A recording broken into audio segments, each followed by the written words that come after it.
So I am delighted to have the opportunity to talk to you this morning, to talk about some of the work that we are doing in DVSA, some of the work that we're doing with partner agencies, and to share our vision for the future. What do we believe is going to be really important for the haulage industry for the future, and how can we all come together to make sure that safety is paramount and taken really seriously? Standards are incredibly important, aren't they? And making sure that they're clear and well understood is fundamentally important for the way that we can help you to comply. We know that all of you that comply with those standards want to be able to get on and deliver your business, to focus on building your business, and you want us to deal with those that aren't compliant in a very effective way. So let me show you some of what my team are seeing on the roadside, which is at the other end of the compliance spectrum. I'll let you just digest those pictures. So the one on your left, we haven't taken that picture at an angle. That really was the way that the vehicle looked when we intercepted it just outside of Liverpool. The load is potatoes, but they've shifted, as you can see, and you can see how much they've distorted the cab of this vehicle. The driver didn't stop, however. The driver decided that it would be okay to keep going and to continue on that journey, but wasn't expecting to be intercepted by my team.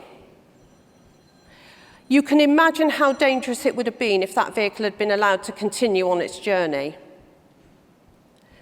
So we intercepted this vehicle, and we would not allow the vehicle to continue. And actually, it cost this particular operator and driver a lot of time and a lot of money to fix this before they could continue with that delivery. The second vehicle that you can see there, well, that one was stopped in Telford in October of last year. A very insecure load, a very overweight load. It was overweight by 35%. The MOT on this vehicle had expired in May last year. It was still on the road in October. Actually, when we checked with DVLA, the vehicle was sawned. It shouldn't have been on the road at all. And in fact, the driver was using some plates, trade plates from his brother's MOT garage to have the vehicle on the road. We issued a number of prohibitions, as you can imagine. All of the tyres on this vehicle were dangerous. The quote of the day from the driver was that the tyre was only flat on the bottom.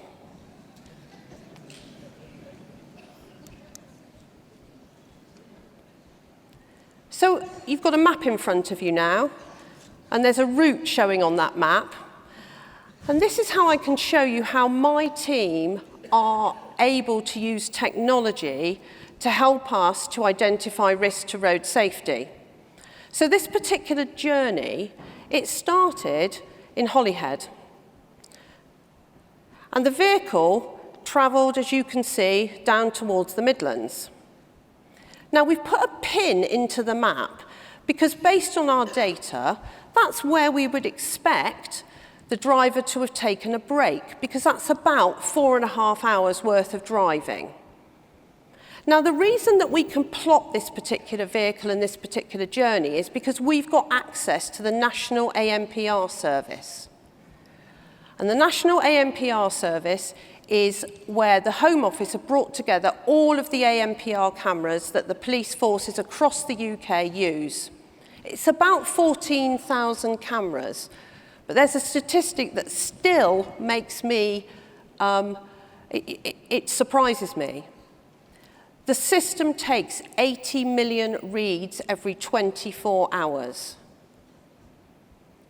So there is a huge amount of information on vehicles out there on the roads. So we were able to plot this vehicle. And we kept plotting it. And it kept moving. Now, it started its journey just a minute or so before 3 a.m. And it finished the journey down in Dover at just after 11 a.m. That's 8 hours of continuous driving with no break. Now, we've got options here. So what we've done with this particular operator, which is a UK-based operator, is we're starting to work with that operator to understand why that decision was made by that driver to not break their journey and take their official break with the regulations. But actually as well, we've got a marker on this vehicle, so if we see it again. But what I really want to explain is my team do not need to intercept every vehicle where there is a problem, because we have got access to a range of technologies that enable us to be able to identify risk to road safety and take action and target. So we could, and we do use this technology to intercept vehicles where we believe that offences have taken place. But we can also use it to speak to the operators about their whole fleet. What is happening here? So in telling you a little bit about what my team are doing on a day-to-day basis, I'd like to now talk to you a little bit about what happens and the context of this in DVSA's vision to 2030. This is quite a busy slide, so I'll give you a couple of seconds just to digest it. But you can see the heart of our vision is making roads safer. And you'd expect us to be absolutely focused on this priority.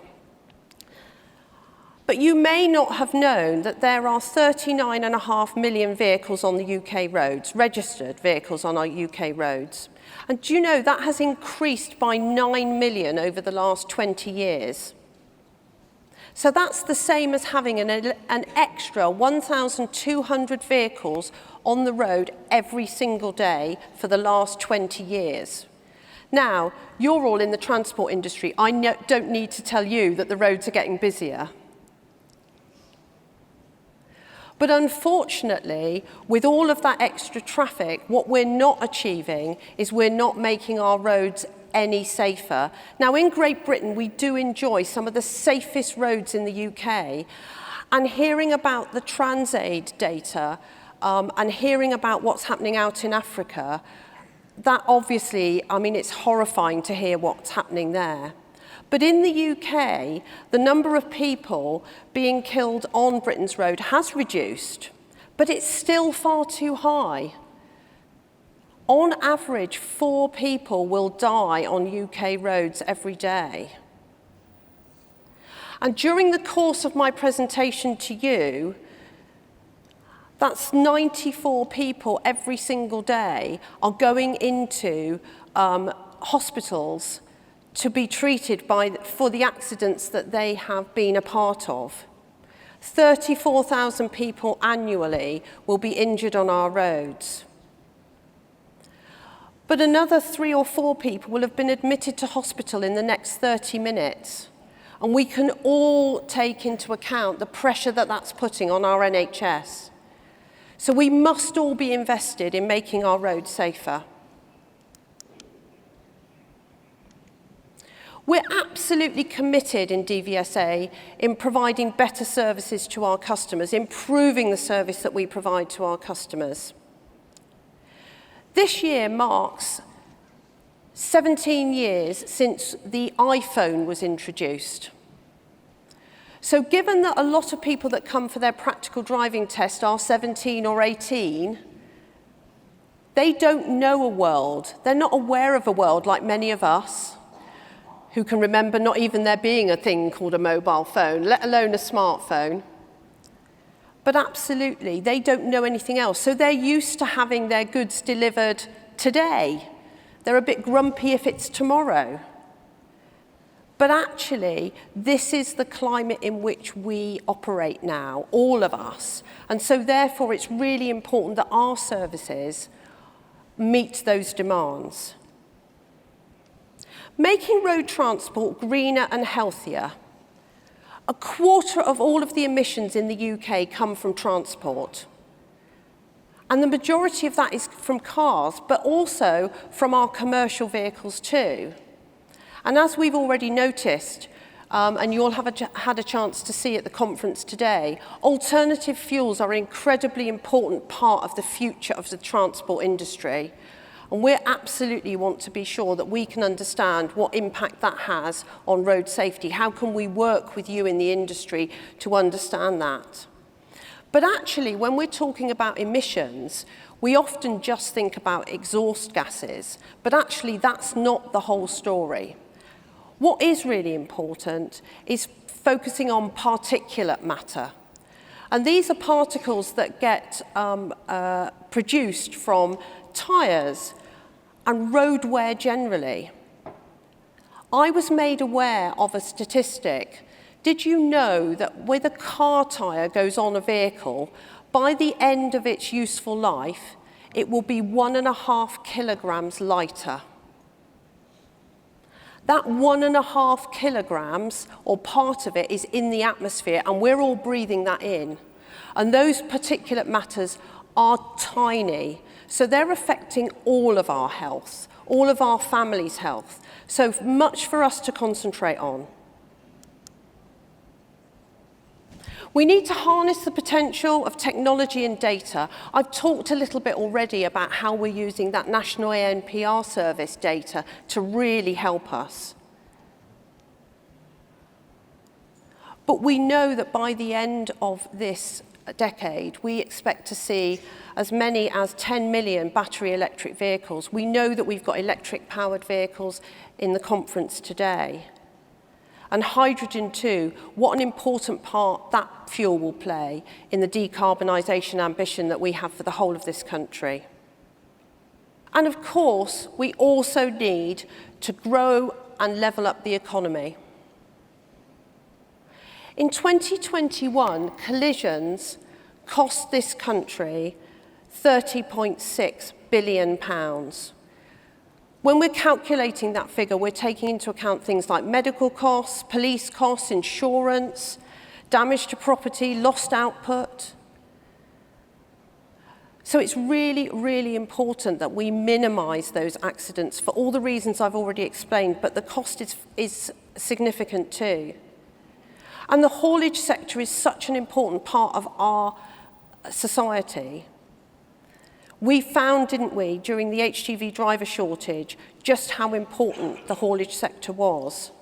The road haulage sector contributes 13.6 billion. Look at that statistic on the bottom left-hand corner of the slide, to the economy of the UK. So actually, how important is it for us to work with you to make sure that you can continue to do all of that great work? So Nikki mentioned in the introduction about the enforcement strategy of enable, prevent and respond. And actually what's really at the heart and deliberately at the front of our strategy is enable, because we absolutely want to be working across industry to make sure that we can help everybody to get it right. We recently issued our new load security guidance. We've gone into a lot more detail to help everybody understand how you can keep loads safe, to make sure that what I showed you at the beginning of this presentation is happening rarely. We'd like it to never happen. So we want to work with you. Undertaking a walk-around check, we've translated that guidance into 22 different languages and making it available online and at our check sites for drivers that are here in the UK to make sure that that understanding can be reached by the people that need the information at the point that they need that information. We're using new items of technology all of the time. My team are now working with laser gradient meters to use way pads so that we can use them in different locations. So that that vehicle that I showed you with the insecure load that was overweight, 35%, remember, overweight, We don't need to bring somebody into a check site now with a weighbridge to undertake that weighing. We can weigh vehicles wherever we've stopped them by using that new technology, and we think that helps to improve safety. And respond. I'll talk to you a little bit in a minute about some of the investigations that my team have done, and I'll be asking you, so get ready to give us some answers on what you think we did next when we found offences. But before I go into that, let me talk to you about the most compliant operators in our industry and how we are supporting them.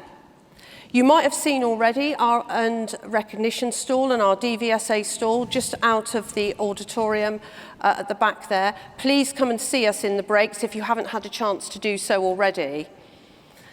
Earned recognition and the road to earned recognition is the scheme that enables us to support the most compliant operators in the industry. And we publish the names of those operators on gov.uk because we, and we hope they, are proud of the fact that they stand out amongst their peers to take road safety incredibly seriously.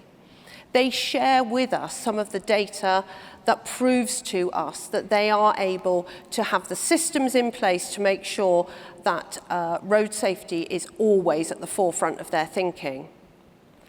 But what it also means is that I can then direct my team to the non-compliant.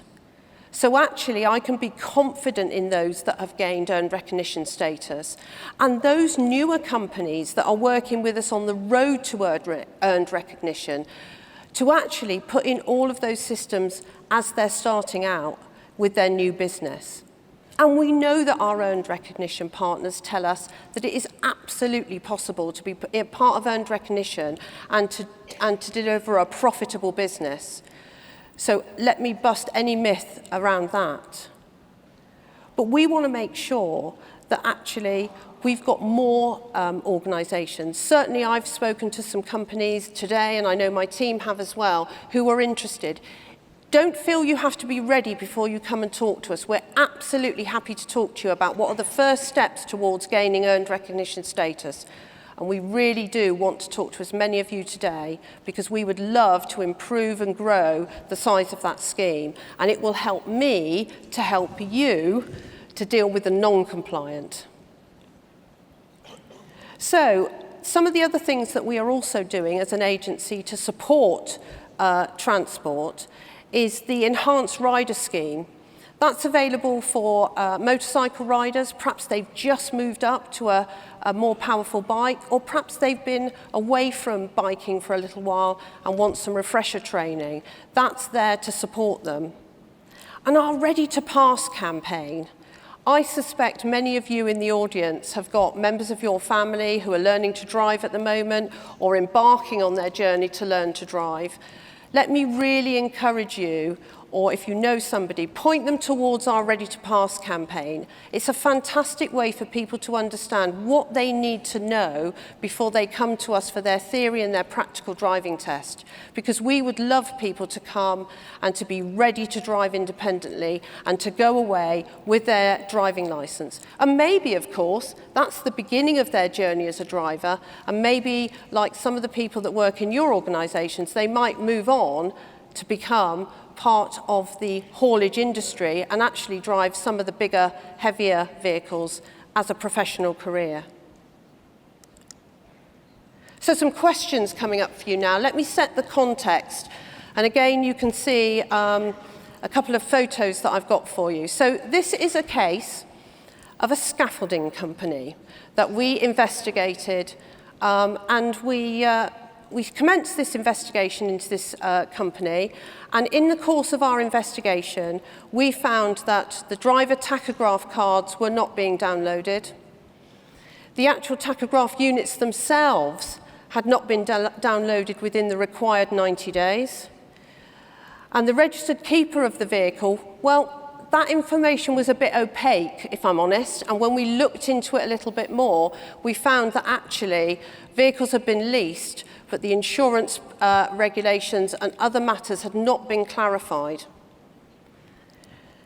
So my traffic examiner concluded that there were minimal systems in place to monitor drivers' hours and vehicle maintenance. So what did we do next?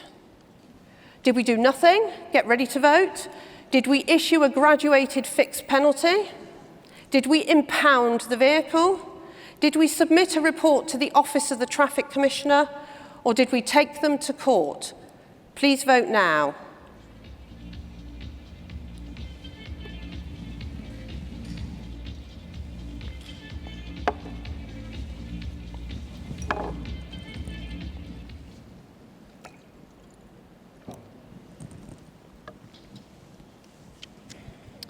So, almost 50% of people believe that we submitted a report to the Office of the Traffic Commissioner. And for those of you that voted for that, you were absolutely correct. That is exactly what we did.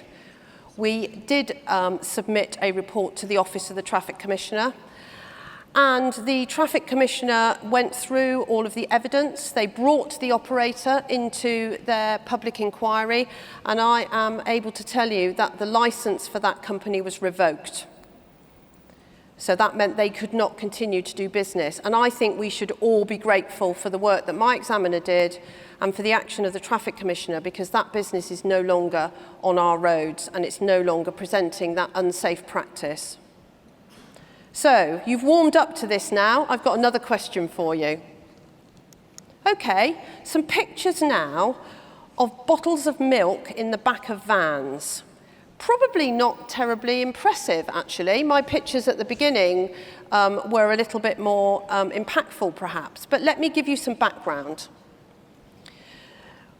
We have been made aware of some companies that were collaborating, and what they had done, we stopped a couple of vehicles and we found that they had adapted some light vehicles with additional springs so that they didn't look as though they were overloaded.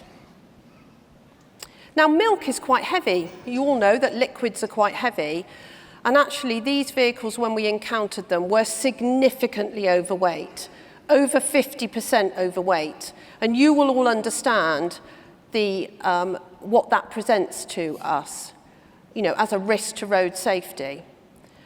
And so we also found that when they knew that we were about to stop them, my team were getting up very early in the morning, as you can imagine, to stop these vehicles. They were changing their practice, they were stopping the deliveries, all sorts of things were going on. So I've got questions for you again. What do you think we did next? We'd investigated, we'd got the details of the adjustments to the vehicles. Did we do nothing? Say exactly the same questions as last time. Did we issue a graduated fixed penalty? Did we impound the vehicles? Did we do like the last one? Did we submit to OTC, the Office of the Traffic Commissioner, or did we take them to court? Please vote now.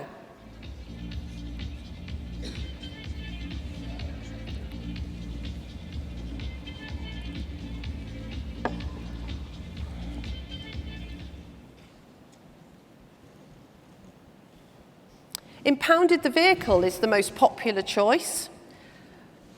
However, any of you that voted for taking them to court, well, you can have a pat on the back because you were absolutely correct. We took them to court. And in combination, the operators and the drivers received fines of £274,000. These were serious offences that were repeatedly undertaken. We took this really seriously. My team did a fantastic job of investigating and presenting the evidence at court, and then these operators then had to literally pay the penalties. So I think you would all agree that's a really effective way. We want to make sure that those non-compliant operators know that if they choose to take those sorts of risks on our roads, we are going to take action against them. I've got one more for you. So, do we think that an MOT, insurance and an operator's licence is optional? This operator did. This particular vehicle was stopped in London. It was coming off the Woolwich ferry at the time. There was no operator licence, as it had been revoked previously. Going back to my previous example, this operator had been in front of public inquiry with the traffic commissioners. The vehicle had no MOT and no valid insurance. So for the last time, what did we do next? Did we do nothing? Did we issue a graduated fixed penalty? Did we impound the vehicle? Did we, like the first one, submit to the Office of the Traffic Commissioner? Or did we, like the last one, take them to court? Please vote now.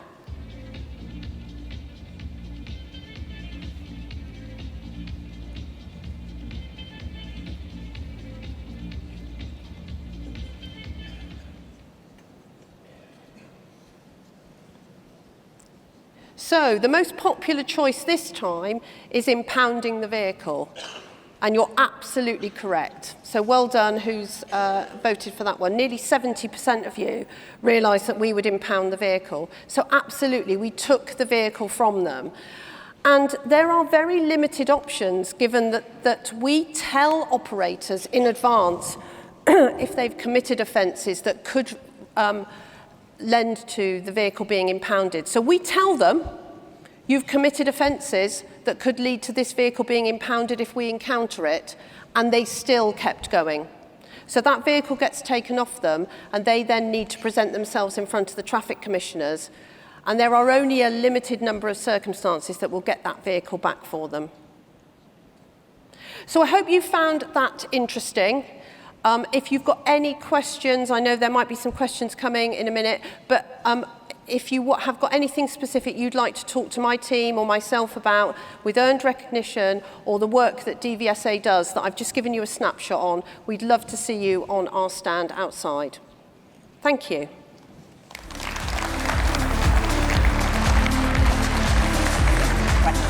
Great. Well, Marian, thank you, and for sharing those examples. I don't want to get on the wrong side of you, that's for sure. Which reminds me, I need to renew my driving licence myself. It's in my reminders to do. We do have a couple of questions from the audience. Thank you guys for using VVox, by the way. Keep those questions coming. One question is, what steps are being put in place to speed up licence renewal from the DVLA? Apparently, there's a bit of a slow service at the moment. I better get mine in quickly then. So DVLA are our sister agency alongside us with DFT. I'm afraid it's very difficult for me to answer that question because it is a different agency. But I can make sure that I can get that passed on to my colleagues in DVLA. I know that they, like us, are trying to make sure that licences are always dealt with as speedily as possible. So we'll definitely look at that. Great. Will earned recognition become mandatory as part of an O licence in the future?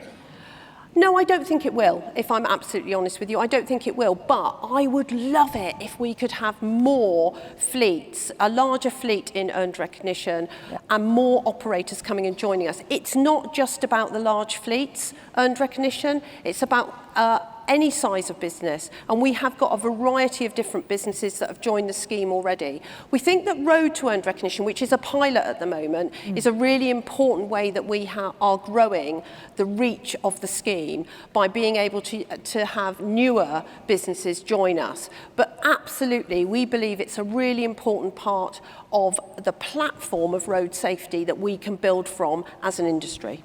You sort of touched on it there, but earned recognition supports and celebrates the most compliant operators, and then the Road to ER helps new operators. But what initiatives would be introduced to support those operators in between those two compliant positions?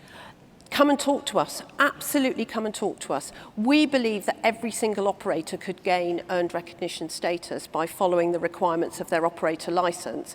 But we know that it takes some work and some effort and some cost. So we would love to be able to work with everybody to, anybody who's interested, come and talk to us about what you can do. We think earned recognition is such an important scheme. And it does also mean that we are trusting you to have the systems in place to be compliant, and I can focus my team. You'll be helping me to focus my team on the non-compliant end of the industry, because I know that you all want me to do as much as I can to get some of those operators off the road as quickly as possible. Brilliant. Thank you so much for sharing all of that with us today. And a huge round of applause, ladies and gentlemen. Thank you. For Marian.